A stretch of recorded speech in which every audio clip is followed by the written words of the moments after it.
여러분, 최근에 집에 있는 불필요한 물건을 버려본 게 언제인가요? 누군가는 필요 없는 물건을 바로바로 처분하고 누군가는 한 번에 몰아서 정리하기도 합니다. 하지만 또 누군가는 정리해야지라고 생각만 하다가 더는 손 쓸 수 없을 정도로 집이 어지러워지기도 합니다. 여기 경기도에 사는 강지영 씨는 오늘 어머니의 집으로 향합니다. 매주 목요일 저녁만 되면 강 씨는 어머니의 안부를 물으러 어머니 집에 방문했습니다. 하지만 강 씨는 어머니 집에 방문할 때마다 크게 스트레스를 받습니다. 나이 들면 점점 물건도 정리해야 다칠 위험도 적어지고 그보다도 나중에 어머니가 돌아가시면 방마다 산처럼 쌓인 물건을 어떻게 치워야 하나 막막했습니다. 강 씨는 어느 순간 어머니의 집 정리를 포기했습니다. 어머니가 가지고 있는 짐이 하도 많아서 20평이 넘는 집인데 발 디딜 곳을 찾기가 어려울 정도였기 때문입니다. 처음에는 그래도 마루는 깨끗했습니다. 하지만 물건들이 점점 방에서 마루로 침범하더니 거실까지 점령한 것이었습니다. 이런 강 씨의 어머니는 물건을 정리하기는커녕 심심할 때면 홈쇼핑에 나오는 물건을 구입하는 것에 중독되어서 강 씨는 더욱 고민이 많았습니다. 강 씨가 뭐 하나 버리려고 하면 강 씨의 어머니는 강 씨가 시야에 없는데도 불구하고 발그락거리는 소리만 들리면 꼭 한마디를 했습니다. 그거 다 돈인데 왜 버려? 나 죽고 나면 버려라. 그런 강 씨는 어머니와 약속을 했습니다. 엄마, 내가 그런 물건 안 버릴 테니까 딱 5개만 정리하자. 5개? 그 정도는 괜찮을 것 같네. 제일 먼저 버릴 게 뭔데? 강 씨는 대답하기 전에 안방으로 들어갑니다. 그리고 장롱에 있던 베개들을 싹 다 꺼냅니다. 첫 번째는 베개야. 엄마 안 쓰는 베개들 언제까지 가지고 있을 거야? 아마 많은 분들이 강 씨의 어머니처럼 쓰지도 않는 베개를 여러 개 가지고 있는 경우가 있을 것입니다. 하지만 사실 우리가 애용하는 베개는 하나면 충분합니다. 이제껏 여러 종류의 베개를 사용해 보셨을 수도 있습니다. 그중 유난히 나에게 맞는 베개를 아마 지금까지도 사용하고 계실 것입니다. 우리는 우리에게 맞는 그 베개 하나를 가지고 계속 쓰다가 그 베개가 너무해지면 그때 돼서 원래 쓰던 베개를 버리고 똑같은 베개나 비슷한 베개를 구매하면 되는 것입니다. 아마도 부모님들 중 자식들이 집에 오면 자고 갈 베개 몇 개를 남겨두기도 하실 것입니다. 하지만 자식들이 부모님 집에서 자고 가는 날은 1년 동안 세봐도 그렇게 많지 않을 것입니다. 만약 자식들이 자주 와서 자고 간다면 그때는 자식들 베개 몇 개를 남겨두면 되지만 그렇지 않다면 굳이 많은 베개를 고이 보관할 필요는 없습니다. 아주 가끔 자식들이 자고 갈 때 베개가 없어도 천을 여러 번 접어서 적당히 낮은 베개로 쓸 수도 있고 겉옷이나 두꺼운 옷을 베개 대신 사용할 수도 있습니다. 간혹 허리를 지지하거나 발을 올려놓기 위해 베개를 사용하시는 분들도 있습니다. 그런 분들은 베개 2개만 남겨놓고 장롱 한 구석을 차지하고 있는 나머지 안 쓰는 베개들은 처분하는 게 좋습니다. 엄마, 이거 다 안 쓰는 거지? 보니까 엄마 베개 벨 때 같은 것만 쓰잖아. 너네 자고 갈 때 쓰라고 쟁여둔 거지. 최근 1년 동안 이 집에 엄마 말고 자고 간 사람 있어? 없는 것 같긴 하네. 이런 강 씨의 말에 어머니도 그간 안 쓰던 베개를 버리는 것을 허락했습니다. 그 다음은 뭐 버릴 거야? 강 씨의 어머니가 물었습니다. 2번째는 의자야. 여기 앉지도 못하고 옷걸이 되어버린 의자들이랑 엄마 몸에 별로 안 맞는 의자들 있잖아. 보니까 엄마 저 의자에 앉을 때마다 허리가 불편해 보이는 것 같던데. 맞아. 저 의자는 내 몸에 영 안 맞더라. 딸이 버리려고 지목한 2번째 물건은 마루 한켠에 떡하니 자리를 차지하고 있던 의자였습니다. 강 씨의 어머니가 편하게 앉으려고 의자를 하나 샀지만 이상하게 10분만 앉아 있어도 허리가 아팠습니다. 그래서 대부분 옷을 걸어 놓는 용도로 의자를 사용했습니다.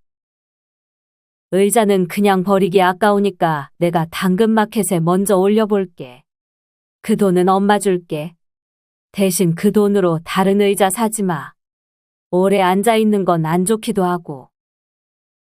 이렇게 강 씨 어머니의 집처럼 안 쓰는 의자가 있는 집이 많을 것입니다.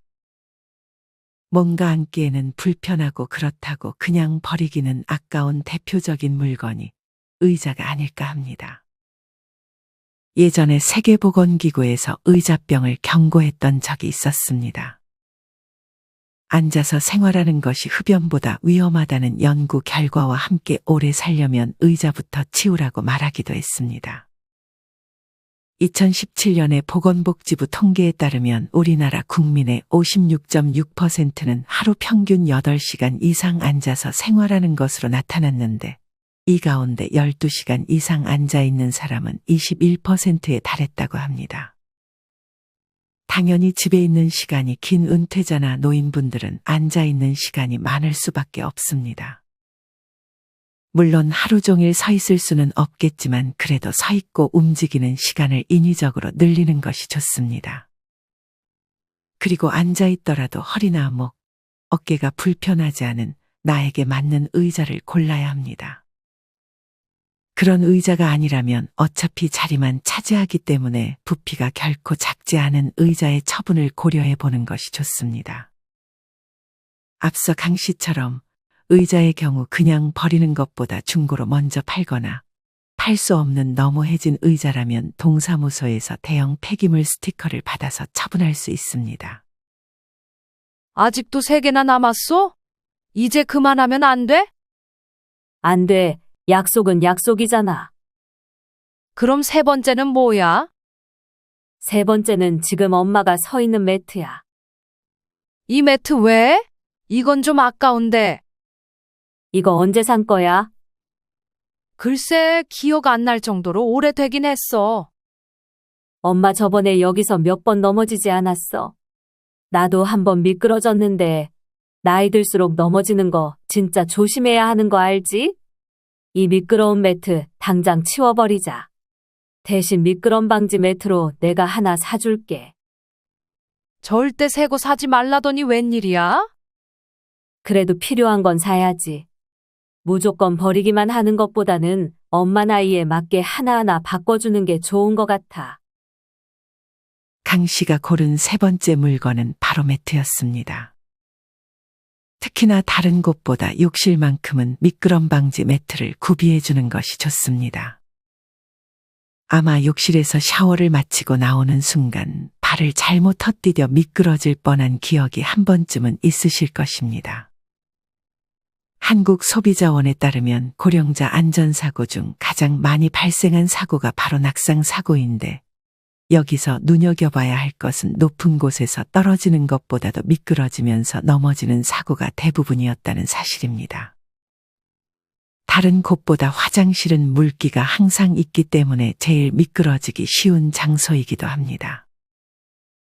화장실에서 당하는 낙상사고는 노후에 정말 심각한 부상으로 이어질 수 있기 때문에 조심해야 합니다.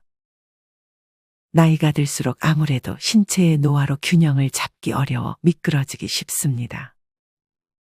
그래서 화장실뿐 아니라 미끄러운 재질의 바닥이라면 미끄럼 방지 매트를 구비해 주는 것이 좋습니다. 매트를 구매할 때는 사용 장소와 용도에 맞는 매트를 잘 골라 선택해야 합니다.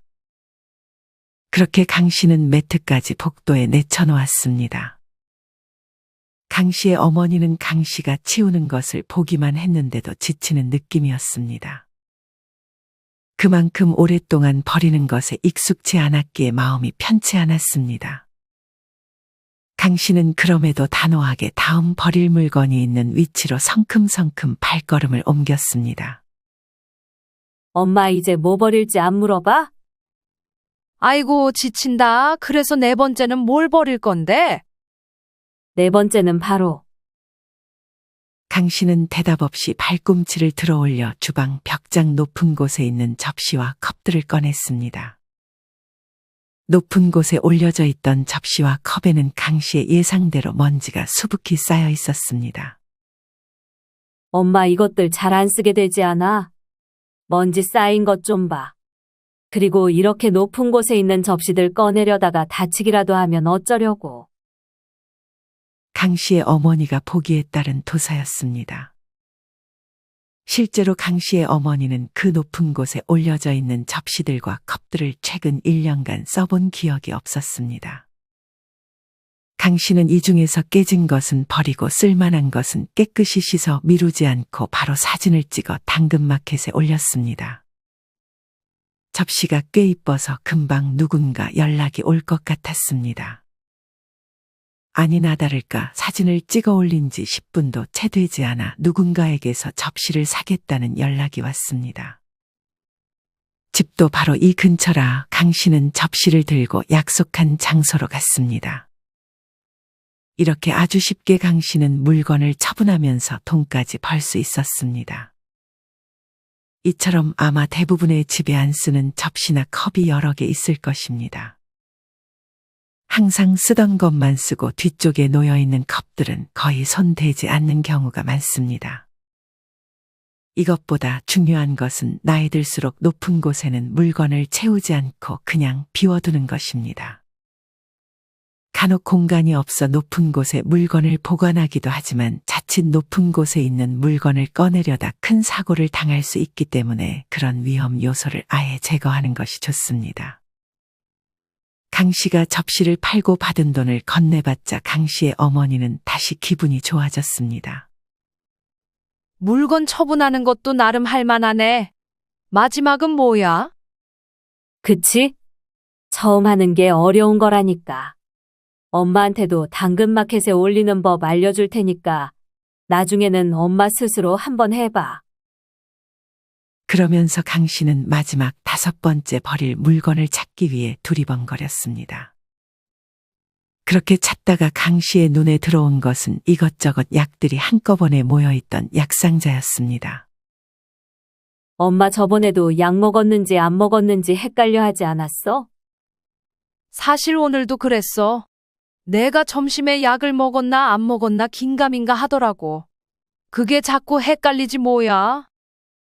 저번에 사준 약통 그거 왜 안 써? 전날 밤이나 매일 아침에 약들 분리해서 약통에 담아두면 좋잖아. 내가 여기 아침, 점심, 저녁이라고 써놓기까지 했으니까 약이 비어있으면 먹은 거고 아직 그대로면 안 먹은 거라고 생각할 수 있잖아. 맞아. 계속 해야지 하면서도 귀찮아서 안 하게 되더라. 아직 습관이 안 돼서 그런 거 같아, 엄마. 오늘 먹을 약은 다 먹었지? 지금 나랑 내일 먹을 약들 약통에 미리 담아놓자. 이렇게 분리하고 가지고 다니면 외출했을 때도 먹을 수 있고 좋잖아. 그렇게 강 씨의 어머니는 딸과 함께 다음날 먹을 약들을 차례대로 분리해 놓았습니다. 그리고 안 먹는 약들을 하나씩 버리기 시작했습니다. 그중 유통기한이 지난 약과 건강식품들이 많았는데 더 이상 먹지 않는 것들은 과감하게 버렸습니다. 그렇게 딸의 도움으로 약들이 담겨 있었던 수납장은 아주 깔끔해졌습니다. 먹다가 이제 더는 안 먹는 약들을 버리고 나니 뭐가 어떤 약인지 구분하기도 쉬웠습니다. 그렇게 밤 10시가 돼서야 강 씨는 집으로 돌아갈 준비를 합니다. 아직 어머니의 집을 다 정리하기는 막막하긴 했지만 이렇게 처음으로 정리를 해본 것에 만족했습니다. 이렇게 조금씩 정리하다 보면 언젠가 엄마의 집도 깨끗해지지 않을까 하는 생각에 설레하며 강 씨는 집으로 돌아갔습니다. 사실 정리라는 것은 참 습관이 되지 않으면 시작하기가 어려운 것 같습니다. 그래서 단순히 정리해야지라는 생각 하나만으로 행동으로 옮기기가 어려운 것도 사실입니다. 이보다는 정리를 하는 구체적인 방법들을 알아놓는 것이 도움이 될 수 있습니다. 그래서 지금부터는 정리 전문가 정희숙 작가님이 알려주는 집 정리 노하우에 대해 알려드리려 합니다. 영상 끝까지 시청하여 어떻게 정리하는 것이 효과적인지에 대해 확실히 알아가셨으면 좋겠습니다. 그럼 시작하겠습니다. 노년의 집 정리, 어떻게 해야 할까? 시간이 지나면 누구나 노인이 된다. 그러나 어떤 노년기를 보낼 것인지는 사람마다 상당히 차이가 있는 것 같다. 사실 노년기는 삶이라는 전체 주기에서 볼 때 가장 풍성하고 안락한 시간을 보낼 수 있다. 새로운 관점으로 삶을 바라보고 일상을 누릴 수 있는 이때야말로 집을 정리하고 공간을 새롭게 가꾸기에 좋은 기회이다. 특히 배우자와 사별한 후 혼자 남으면 적적함과 우울감에 빠질 수 있는데 이때 자신의 공간을 아늑하고 편리하게 재정비하는 과정을 통해 삶의 활력을 불어넣는 중요한 터닝 포인트를 맞이할 수 있다. 그렇다면 구체적으로 노년기의 공간 정리는 어디에서부터 어떻게 시작하는 것이 좋을까? 첫 번째는 가장 중요한 요소로 안전을 고려해야 한다는 점이다.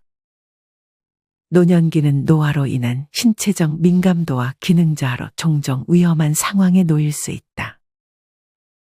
정리되지 않은 공간은 이동과 일상생활을 불편하게 만들 수 있으며 자칫 위험 요소가 될 수 있다. 그렇기에 공간을 정리할 때 동선 및 물건 배치는 반드시 안전이 최우선되어야 한다. 가구도 되도록 낮은 것을 사용하고 안정적으로 배치한다. 발이 걸리지 않도록 문턱을 없애고 침대나 화장실에 난간을 설치하는 것도 고려해보자. 화재 예방을 위해 전기용품을 적절히 사용하고 쉽게 넘어지지 않는 가구들을 놓는다.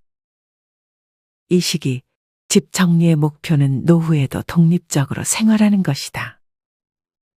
두 번째는 편의성이다. 간간한 일상생활에서도 어려움을 겪을 수 있으므로 물품의 사용이나 보관이 편리하도록 배치하고 주방 물품도 가벼운 것으로 바꾼다. 주방과 욕실 등 주요 생활 공간을 효율적으로 조성하여 음식 준비, 세탁, 목욕 등의 일상 활동을 편리하게 할 수 있도록 한다. 수납 공간의 높낮이를 조절하고 손잡이를 추가로 설치하여 생활의 불편함을 최소화한다. 세 번째는 청결이다. 깨끗하고 청결한 공간은 미생물의 번식을 막고 건강을 유지하는 데에도 도움이 된다. 자주 환기를 시킬 수 있도록 창가에 물건을 쌓아두지 말고 방문도 활짝 열릴 수 있도록 한다. 혼자 청소하기 힘들다면 스마트 기기나 외부 도움을 받는 방법도 고려해보자. 네 번째는 소통이다. 비상연락처를 냉장고 문에 붙이는 등 눈에 보이는 곳에 두고 힘들 때 언제든 도움을 요청하는 것은 물론 친구, 가족, 이웃들과의 만남을 즐길 수 있도록 한다. 특히 거동이 힘들면 우울증이 찾아오기도 한다. 친구, 가족, 이웃들과의 교류와 소통을 촉진하는 공간을 조성하여 사회적 고립을 예방해야 한다. 공간에 대한 전반적인 계획을 세웠다면 어떤 물건을 선택하고 어떻게 정리할 것인지 구체적인 방법에 대해 알아보자. 우선 첫 번째는 편안한 가구와 소품들을 선택하는 것이다. 되도록 편안하게 앉거나 누울 수 있는 가구가 좋다. 근육과 관절에 무리가 가지 않도록 디자인된 의자나 침대인지 확인하자. 현란한 디자인의 가구나 물품보다는 단순하고 실용적인 디자인, 기능이 많고 복잡한 물품보다는 쉽게 조작할 수 있는 제품을 선택하자. 서랍이나 선반에는 손잡이나 고리를 추가로 달아 사용에 어려움이 없도록 하는 게 좋다. 두 번째는 접근성과 가시성에 대한 고려이다. 물건에 쉽게 접근하고 무엇이 어디에 있는지 쉽게 파악할 수 있도록 배치하는 것이 좋다. 가장 자주 사용하는 물건은 잘 보이는 곳에 두고 잘 사용하지 않는 물건은 뒤쪽이나 상자에 보관하여 불필요한 혼잡함을 줄인다. 물건들을 사용 빈도나 기능에 따라 카테고리별로 분류해 두면 찾기 쉽고 혼란을 줄일 수 있다. 특히 휴대전화, 리모컨, 건강을 돕는 약품, 안경, 청력 보조기, 지팡이 등 필수적인 물건들은 가까이 두자. 세 번째는 미끄러지거나 넘어지는 등 안전에 위협이 되지 않도록 집안에서 물건들을 적절하게 정리하는 것이다. 꼭 필요한 물건들만 남기고 쓸모없는 물건들은 버리자. 무거운 물건들은 너무 높게 두면 불편함으로 낮은 높이의 수납 공간을 충분히 마련할 것을 권한다. 네 번째는 집안의 경로와 통로를 잘 확보하는 것이다. 산만한 물건들이 통로를 막지 않도록 주의하자. 특히 여기저기 널려 있는 약통에 넘어지는 경우도 종종 있으니 매일 챙겨야 하는 물품들은 안전한 곳에 모아둔다. 어두운 공간보다는 밝고 환한 공간에서 물건을 찾기 쉽다. 가독성이 뛰어난 큰 글자의 라벨과 밝은 조명을 사용하자. 집을 정리할 때 가장 손이 많이 가고 고민이 되는 부분이 옷 정리일 것이다. 옷을 정리할 때도 집에 있는 옷을 모두 꺼내어 보길 바란다. 이렇게 많은 옷이 있다는 사실에 놀랄 것이고, 몇 년 동안 입지 않은 옷이 많다는 사실에 놀랄 것이고, 언제 이걸 샀는지 잊어버리고 있던 옷들이 이 방 저 방에서 나와서 놀랄 것이다. 부자들의 옷장은 어떤 모습일까? 부자들의 옷장을 살펴보면 정리된 상태 그 자체로 그들의 성공적인 삶과 라이프 스타일을 반영하고 있다. 나도 예전엔 부자들의 옷장에 엄청나게 많은 옷들이 있을 것이라고 생각했다. 그러나 의외로 옷이 많다고 느끼질 못했다. 오히려 과도하게 옷이 많은 부자들은 드물었다. 평범한 품질의 옷을 10벌 살 돈으로 좋은 옷 한 벌을 산다고나 할까. 자신에게 잘 어울릴 만한 옷을 고심해서 최소한으로 산 뒤 옷이 숨을 쉴 수 있도록 옷장 속 공간을 넉넉하게 비워두었다. 잘 정돈된 공간이 주는 안락함과 편안함이 우리 기분에 미치는 영향은 어마어마하다. 옷장 문을 열었을 때 색깔별, 용도별로 잘 정돈된 옷을 보는 일, 신발장을 열었을 때 깨끗하게 늘어서 있는 신발을 보는 일은 그저 시각적 쾌감만 선사하지 않는다. 언제든 필요한 것을 꺼내 쓸 수 있다는 것만으로도 자신감이 생긴다. 물건을 버리기 어려워하는 이유는 과거의 추억이나 현재의 정체성뿐만 아니라 미래의 필요성과도 관련이 있다. 그리고 이것이 아마 대부분의 사람들이 잘 버리지 못하는 결정적 이유일 것이다. 바로 언젠가 쓸지도 모른다는 생각이다. 10년 전에 입었던 옷이 언젠가 다시 유행할 수도 있고, 어머니에게 물려받은 식기 세트가 레트로 유행으로 돌아올 수도 있다. 현재 쓰고 있지 않다는 확실성보다 쓸지도 모른다는 불확실성에 더 크게 가치를 두면 버리기 어려워진다. 설령 물건을 버리겠다고 마음먹어도 나중에 필요하게 되면 어떡하지, 새로 사기엔 아까운데 하는 후회와 불안감이 생기면 결정을 내린 뒤에도 불안해진다. 하지만 너무 많은 물건은 오히려 우리가 소중하게 여기는 것들을 흐리게 만든다. 뷔페에 가서 무엇을 먹을지 고민하다가 결국 김밥만 먹고 왔다는 우스갯소리를 들은 적 있다. 그럴 바에는 한두 가지 음식이 정갈하게 나오는 음식점에서 오롯이 즐긴 한 끼가 훨씬 기억에 남고 몸에도 좋을 것이다. 지금까지 정리에 관심이 없었던 사람들을 위해 작은 팁 3가지를 알려주고자 한다. 부담스럽지 않으면서도 당장 실천할 수 있는 것들이다. 첫 번째는 원싱이다. 매일 한 개의 물건이나 아이템을 정리하는 것이다. 불필요한 서류, 오래된 식재료, 안 입는 옷 등 무엇이든 좋지만 특히 권하는 것은 일회용품을 바로 처리하는 것이다. 쓰지 않을 일회용품은 아예 받지 않거나 습관적으로 받아온 물건이 있다면 오늘 안에 처리해보자. 두 번째는 3분 정리를 실천하는 것이다. 매일 아침이나 저녁, 시간을 정해서 3분 동안 주변을 정리하고 정돈하는 습관을 만들어 보자. 3분 동안 부담 없이 서랍 한 칸을 정리하거나 책상을 정돈하는 등 작은 공간부터 시작하면 조금씩 습관을 형성할 수 있다. 세 번째는 DIY 프로젝트와 연결하는 것이다. 정리하고자 하는 공간을 예쁘게 꾸미거나 변형을 시도해 보자. 예를 들어, 책상 정리를 하면서 동시에 색상을 조합해서 색다른 분위기를 연출하거나 사용하지 않는 물건을 활용한 독창적인 작품을 만들어 보는 것도 재미있다. 정리와 창작을 결합하면 의외로 즐거운 경험을 얻을 수 있다. 이 세 가지 팁의 공통점은 시작은 무조건 작게 하라는 것이다. 소소하지만 재미있게 해보면서 정리에 대한 관심을 키워보자. 작은 변화들이 모여 큰 변화가 만들어질 것이다. 지금부터는 좁은 공간도 2배로 넓게 쓰는 정리의 기술을 공개한다. 첫째는 제거하기이다. 집안에 불필요한 물건들을 버리거나 나누거나 기부함으로써 공간에서 제거하는 일이다. 불필요한 물건들은 공간을 차지하고 시각적 혼란을 일으킨다. 주기적으로 물건을 살펴보면서 낡은 것은 버리고 쓰지 않는 물건은 기부하자. 물건을 많이 갖고 사는 것이 행복한 삶인 것 같지만 양보다는 질이다. 잘 버리는 일은 잘 남기는 일이기도 하다. 그러기 위해서는 2가지가 필요하다. 하나는 민감한 소유 인식이다. 우리는 종종 물건을 보관하는 습관에 휘둘리곤 한다. 계속해서 물건을 사고 쟁이는 습관은 불필요한 물건을 쌓이게 만든다. 자신의 소유에 대해 민감해져야 한다.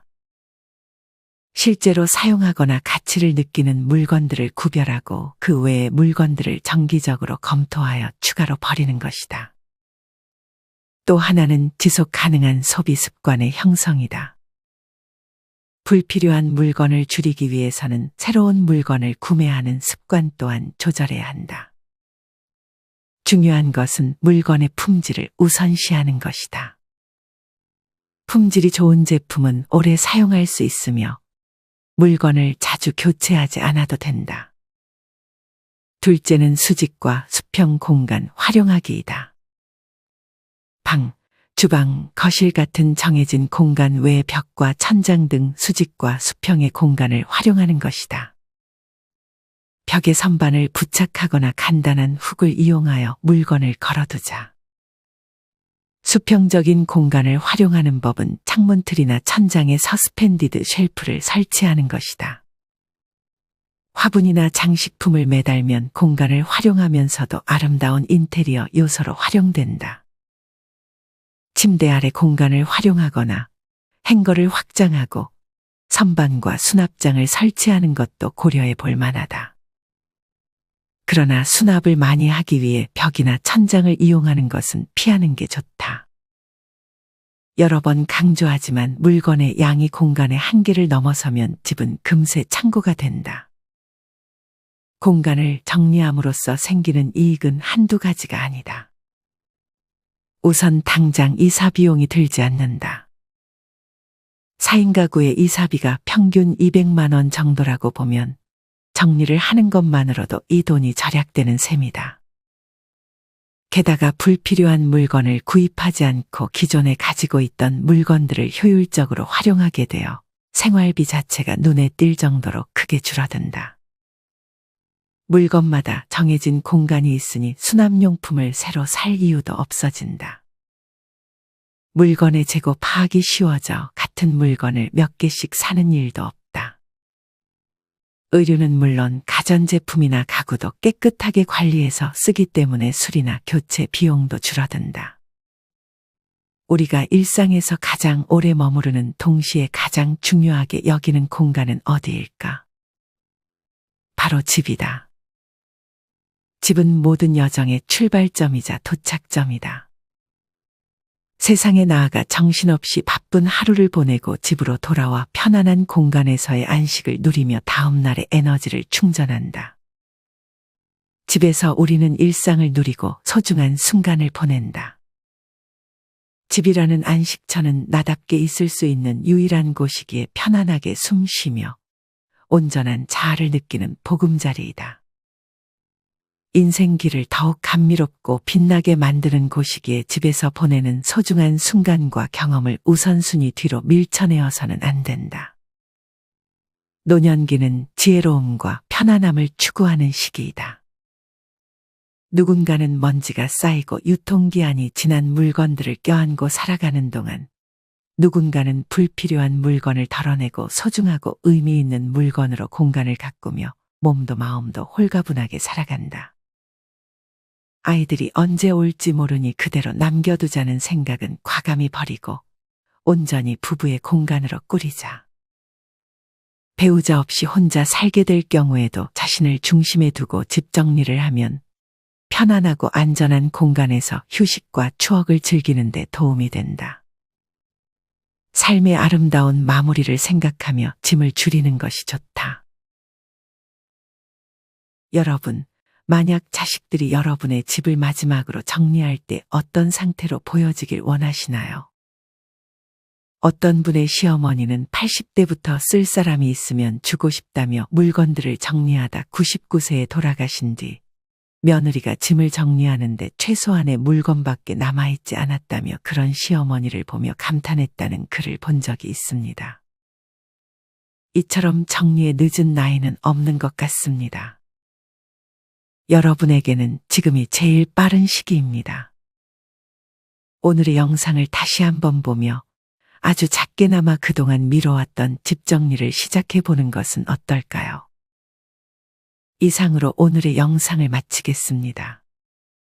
우리 모든 구독자분들의 행복한 여생을 응원합니다. 다음에 더 좋은 내용으로 찾아뵙겠습니다. 감사합니다.